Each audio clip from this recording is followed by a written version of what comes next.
Stinger पे हल्की की आवाज है मशीन के अंदर, केएस ग्रुप की मशीन है। आवाज को देख रहे हैं सरदार की।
अभी तो कोई आवाज नहीं आ रही है, सही तो है। यही बोल रहे हैं क्यों क्या ज्यादा आवाज आ रही ये तो फिंगर की आ रही है किसी क्या आवाज?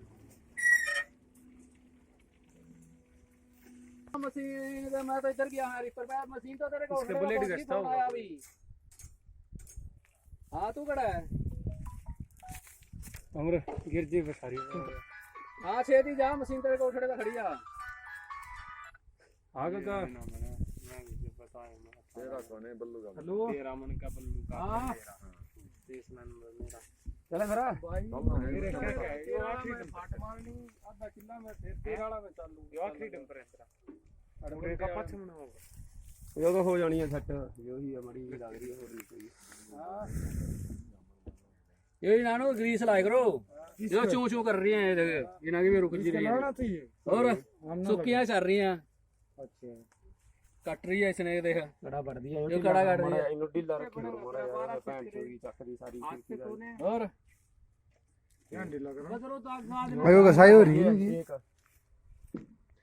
आ सीम पकड़ने वाला हूं हवे दो करने वाला मनीष वाला इन्हां ग्रीस है नहीं, ग्रीस ला के रखे करो समय करने वाला और मनीष जो काट रही है सुक्की। ये सुक्की कटी जाए कड़ा कटा हां ये खड़ा काट रहा जाए नहीं जागा। मैं तो महा मशीन पर गड़बड़ के होगी, मन्ने के बेटा की लड़ाई होगी। अच्छा और ड्राइवर आपस में लड़ पड़ा है, तेन पता ना होया मेरे लगे मशीन में थोड़ी गाड़ी उड़ गई। बद में तेरा आगे भाग जा, तू डंपर लेगा आज मार। आज वो कल मार रही तेरी बाट उतारे अगर इसमें मैंने बढ़ाया था।